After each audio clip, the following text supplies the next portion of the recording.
You didn't recall that until I just showed you that picture? No, sir, I did not. Done that over and over again over the years with all of this that we've been talking about, haven't you? I certainly was not telling her the truth. Alec Murdaugh was convicted of 2 counts of murder of his wife and son and was sentenced to 2 consecutive life sentences. Murdaugh himself pled guilty to money laundering, breach of trust and financial fraud. What makes Murdaugh so dangerous? What are the signs of deception we need to be aware of? In this video, we're gonna take a closer look at his cross-examination and focus on important aspects of his speech pattern and behavior. If you're new here, welcome aboard, and if you've been here before, welcome back. Let's go for it. Alec, member of a prominent family of attorneys, called his wife, Maggie, and asked her to meet him at the family lodge. After she had arrived, Maggie walked to the dog kennels at the family's hunting lodge.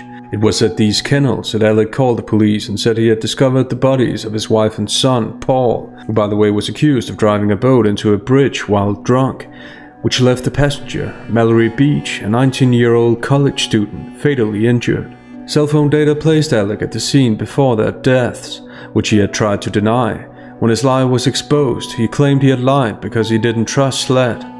That was the background. Let's see how he answers, and what his answers tell us about his personality. As a volunteer assistant solicitor, Alec carried a badge. In the following, he's asked about carrying a badge when he arrived at the hospital on the night of his son Paul's boat crash. Do you recognize the person on the right in that image? No, sir. You don't recognize that? I don't recognize him. No, I'm asking about that. Oh, me? Is that you? Yeah, it looks like me. All right. What's hanging out of your pocket in plain view? Looks like a badge. It's a small detail, however, considering that this is going to be a recurring point in the cross-examination, it's worth noting that he doesn't simply say, "Yes, it's me." In isolation, it doesn't mean much or anything, but coupled with what we're about to see, "looks like me," suggests initial resistance and self-protection. You didn't recall that until I just showed you that picture? No, sir, I did not. The prosecutor asked him about an accessory, a badge, which subjects can physically feel and are expected to be aware of. This makes his denial, which he keeps repeating in the following, questionable at best and deceptive at worst. Why'd you have it hanging out of your pocket like that? I don't remember having that. No, I don't know. You don't remember that? I don't remember that, no, sir. Did you generally walk around with your badge hanging out of your pocket? Generally speaking, no, sir, I did not. The prosecutor is trying to establish a pattern of behavior that Alec wore the badge intentionally to come across in a favorable light. If he can establish that, it suggests that Alec is calculating and manipulative, 2 traits that he understandably wants the court to be aware of. Also, we should note Alec's use of the verb remember. This verb functions as a restriction. I remember this, but I don't remember that, etc. Prosecutors and interrogators should be trained in noticing this verb at least, as it's a way for deceptive subjects to grant themselves leeway, potentially. Or only when you wanted some advantage from it? Did you want some advantage from wearing it like that? Did I hang it out in my pocket when I wanted an advantage? Yes. I may have. Okay. I certainly may have. Here we notice 2 things. Firstly, that he's trying to answer a question with a question. Did I hang it out in my pocket when I wanted an advantage? Yes. In statement analysis, this is recognized as a technique that deceptive subjects can use to buy more time to answer, potentially.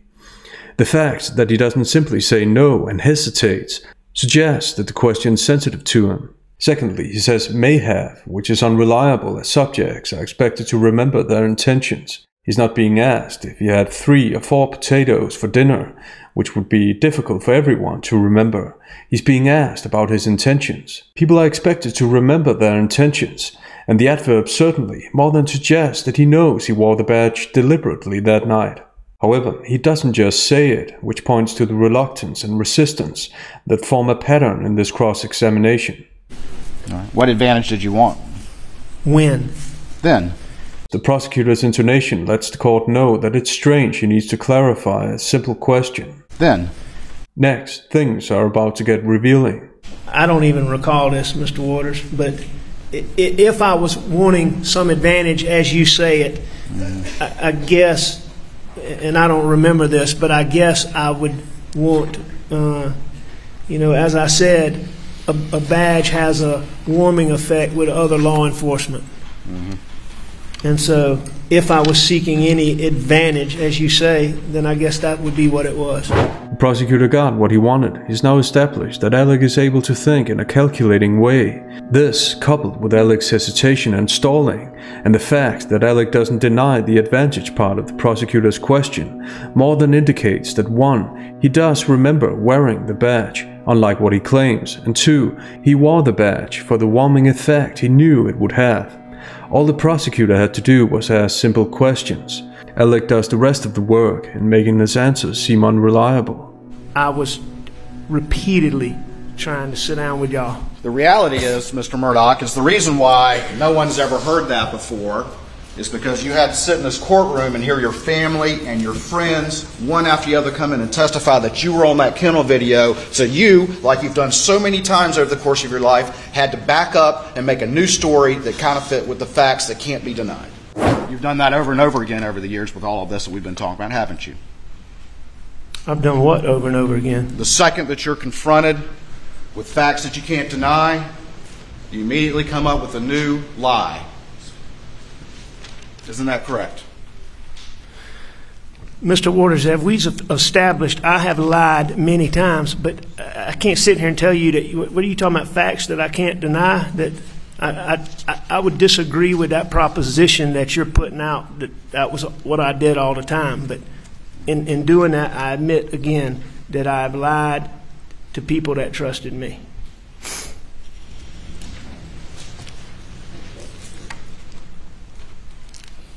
So we can agree that...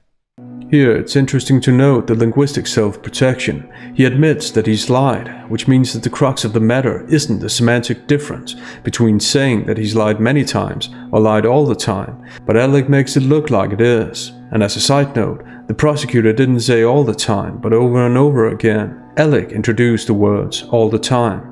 You've done that over and over again over the years with all of this that we've been talking about, haven't you? I would disagree with that proposition that you're putting out, that was what I did all the time. But so the crux of the matter is that he's lied many times, but his go-to response is to try and protect himself from the predicate liar, when what he should be doing is provide evidence for his claim to wanting to meet with law enforcement. Strangely enough, we don't get any of that. Instead, we see him trying to protect his image, which reveals what his priorities are. The collective pronoun we is also interesting.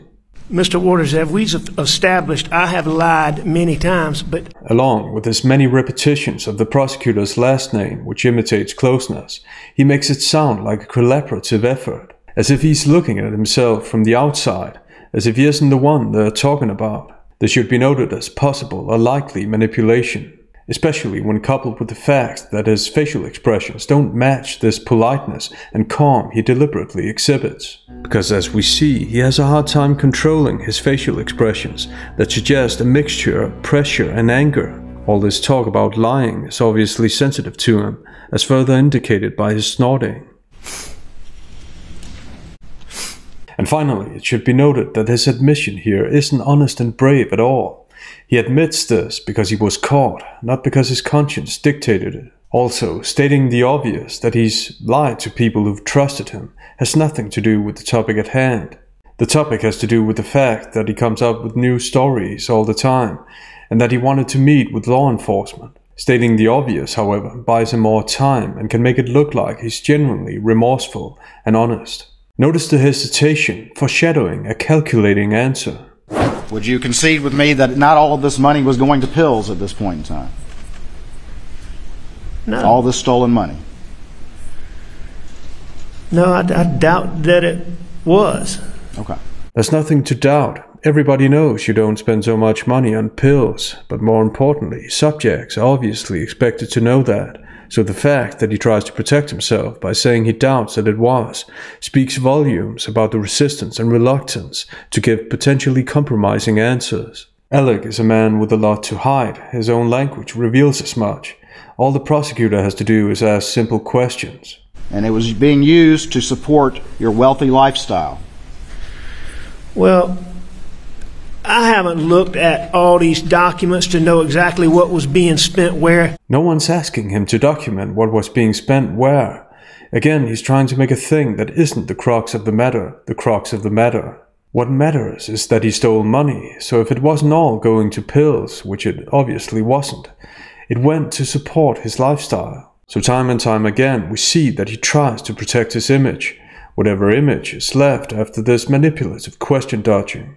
However, it gets worse. In the following, notice his repetitions of I know. Like the verb remember, know indicates a restriction, which potentially, and definitely in this case, grants the subject leeway to remember this but not remember that, depending on what's most convenient for them. Let's watch. But here's what I do know. I know that I was making a bunch of money, and I should have had more money than I did. And I know that I was spending a bunch of money on pills, and I know that, I don't remember in 2011 if those I just can't remember those land deals. But, if I spent money on other things, I don't dispute that either. I just haven't looked at the records. Okay. I just can't remember those land deals, he says. Firstly, the adverb just points to the possibility of Alec comparing his claim to another claim, which would typically be an opposing view, that he actually does remember. Secondly, this isn't about whether or not he remembers the land deals. That's irrelevant, and Alec knows it. What matters is that he stole money. However, trying to remember specific purchases makes it look like he's confessing and is willing to confess. Plus, it buys him more time to think about what to say. Or so he thinks. Because next, the prosecutor repeats what's actually important, and it's not the land deals. But you would at least concede that the money you were stealing was going to support your ever-expanding wealthy lifestyle. Would you concede that? Did all of the money I stole? Any of it, Mr. Murdaugh? Any of it? Yeah, I would certainly agree that there was money that didn't go to buy just pills. He could have just said this initially, so the fact that he didn't points to the stalling tactic he's been using. However, he doesn't answer immediately. Again, he's stalling by answering with a question. Did all of the money I stole? As if it's relevant whether or not it was all the money or some of it. This is Alec once again trying to change what the crux of the matter actually is. Thus, we notice a pattern of manipulative speech behavior, which again speaks to personality.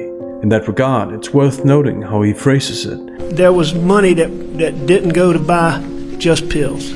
He doesn't use the personal pronoun I, thus this utterance doesn't contain agency. Instead, he makes the inanimate object, money, the grammatical subject. Even though money can't spend itself, obviously, it needs a spender.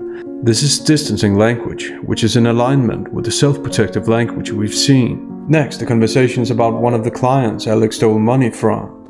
Let's talk about, let's start with Natasha Thomas. Do you remember her? I do. How old was she when she became your client? I'm not sure. She was young. She was a teenager? I'm not sure, but I know she was young. She was underage, correct? Yes, she was underage. I do believe that. All right. In fact, I know that. So he doesn't remember if she was a teenager, which is between 13 and 18, but he does remember that she was underage, which is under 18. Sure. This lack of cohesion in his logic lets us know what's most important to him in the moment, self-protection. In line with this, since he in fact knew she was underage, that's the point that matters. It doesn't matter whether or not he remembers her specific age, and he knows it. However, he didn't start by saying she was underage. The prosecutor had to ask him. Thus, when we couple this with our previous observations, there's a pattern of Alec only disclosing the information he needs to disclose in order to answer a given question. We learn something new every time, and it's not thanks to Alec, but the prosecutor. The prosecutor forces him to disclose information. Thus, when it comes to image and trying to come across as open and honest, things don't look too good for Alec. So you got $800,000 attributed to you with the firm, but that was not enough. You also stole money from that teenager. Is that correct? That is correct. All right. Deceptive people don't lie about everything, and here's an example of a reliable answer.